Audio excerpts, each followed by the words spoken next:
Oi, Eliane, bom dia. Bom dia, Heisen, bom dia, ouvintes. Bom, hoje na agenda do ministro Haddad da Fazenda tem encontro com o presidente do Senado. Ele falou sobre isso ontem numa entrevista ao podcast O Assunto. A gente vai ouvir um trechinho, né? Porque o ministro quer já mandar uma segunda etapa da reforma tributária para o Congresso. A reforma tributária é uma revolução em si, uma mudança desejada desde a Constituinte de 88, que ninguém tirou do papel. Mas só começa quando o governo acabar. Mais ou menos. Do ponto de vista de decisão de investimento, começa agora. Muita gente vai olhar para o Brasil e falar, agora dá para confiar nesse país. Que o sistema tributário vai melhorar e não piorar, como vem piorando ao longo dos últimos 40 anos. Só piora o sistema tributário brasileiro. Agora só vai melhorar. Então essa mudança de sinal atrai investimento, porque quem vai investir no Brasil está pensando em 20, 30, 40 anos. Ninguém bota 10 bilhões de dólares num país esperando retorno em 5. Até vai fazer um investimento de longo prazo. Uma linha de transmissão é uma concessão de 20 anos, de 30 anos e por aí afora. Tá aí um trecho, o ministro Haddad, que além de articulador econômico, parece articulador político, né, Eliane? Eu sempre escrevo isso na coluna, que o Haddad acabou se transformando também no principal articulador político do governo. Aliás, o Arthur Lira, presidente da Câmara, já sugeriu isso para o Lula. O presidente põe o Haddad na articulação política e o Gabriel Galípolo no Ministério da Fazenda. Mas o Lula não topou, não.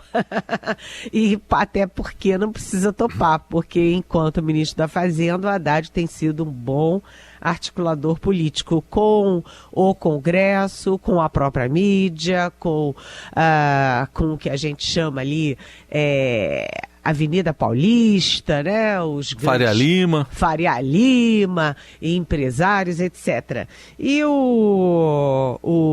nessa entrevista de ontem para Natuza Neri do Assunto e também da Globo News, o Haddad disse o seguinte, que não vai esperar a conclusão da reforma tributária na questão de consumos, né, com foco em consumos, para mandar a segunda parte da reforma, que é uma reforma em relação à renda, a tributação da renda e do patrimônio. Então ele já vai correndo, antecipando a segunda etapa da reforma tributária. E hoje, né, o Haddad se encontra com o presidente do Senado, Rodrigo Pacheco, para definir a pauta de votações. A gente sabe que o Congresso está num recesso branco, né, e a tentativa do governo é de que o Senado possa aprovar, mesmo assim, ainda nesta semana, a proposta do CARF. O CARF, que é o tribunal que arbitra entre os conflitos entre a iniciativa privada e o fisco, né, as grandes empresas e o fisco. E há a possibilidade, sim, de o Senado aprovar ainda essa semana o projeto do CARF, que dá o voto de Minerva ao governo.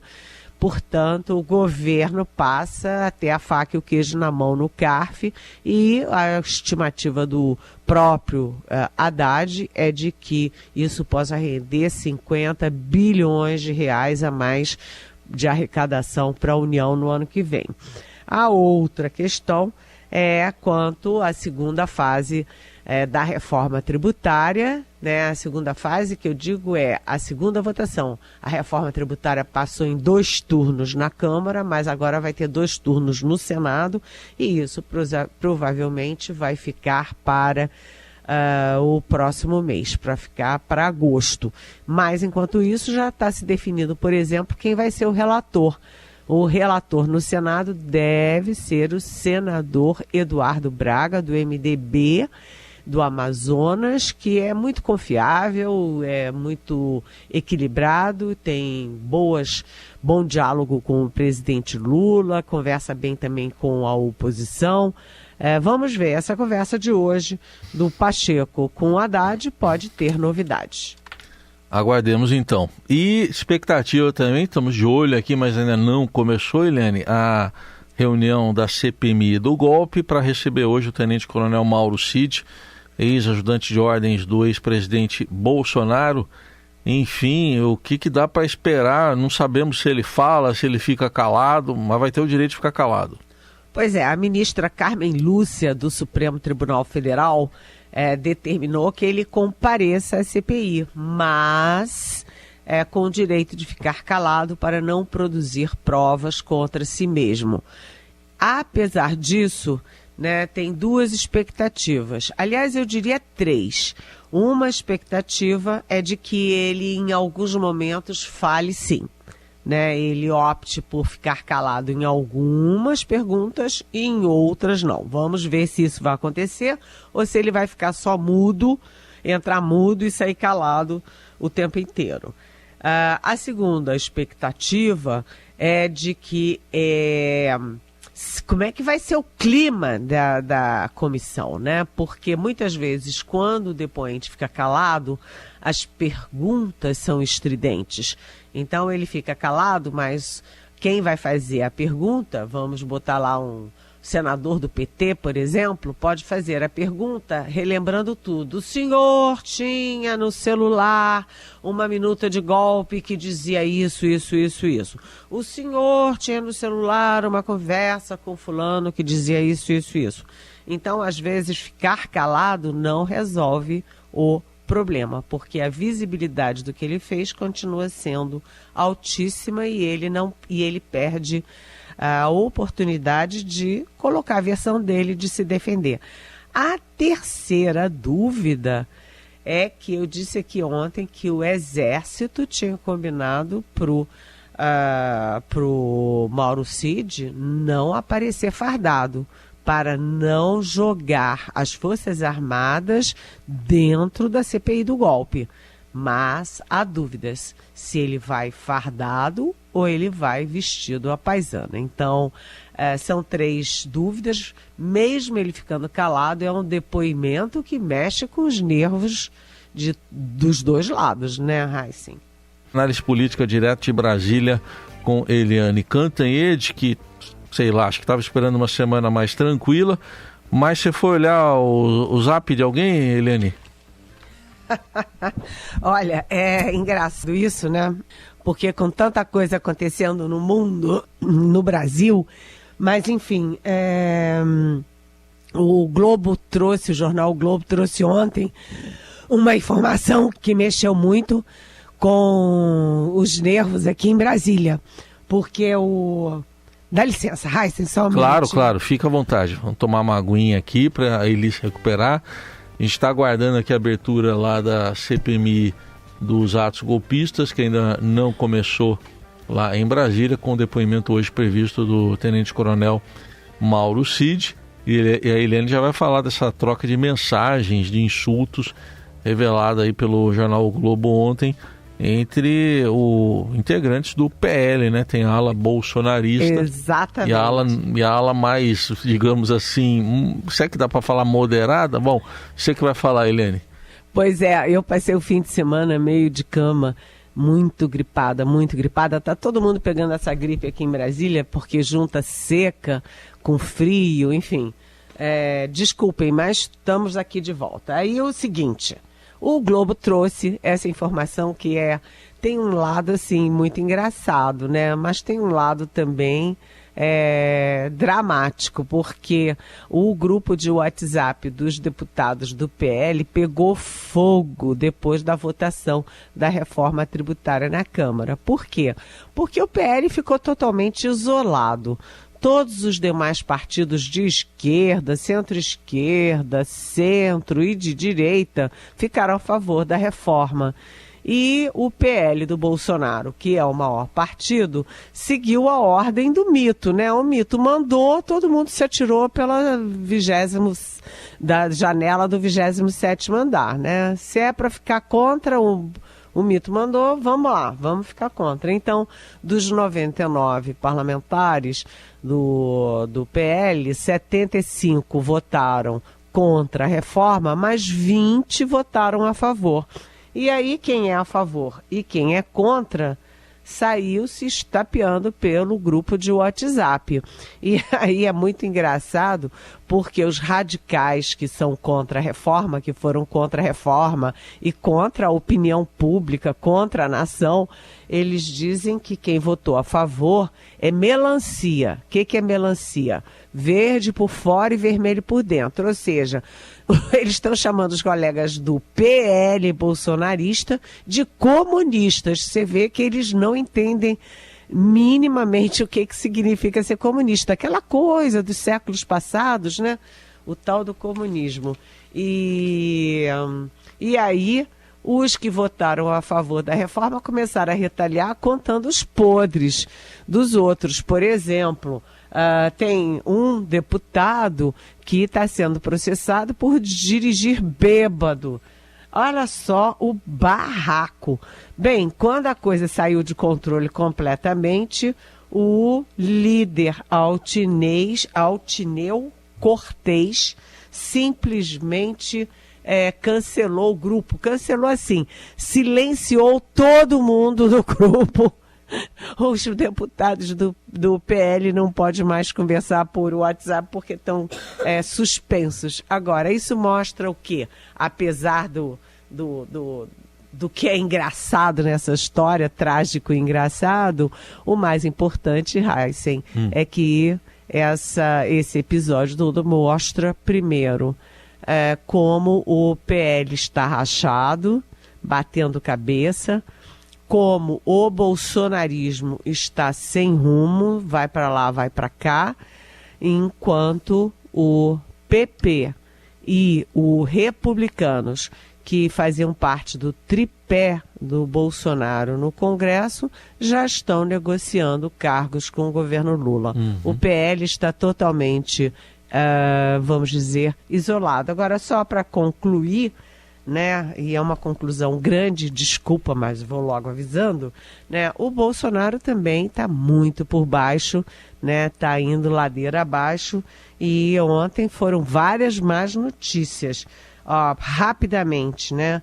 Hoje já tem o Mauro Cid que vai depor, né? Lá na CPI.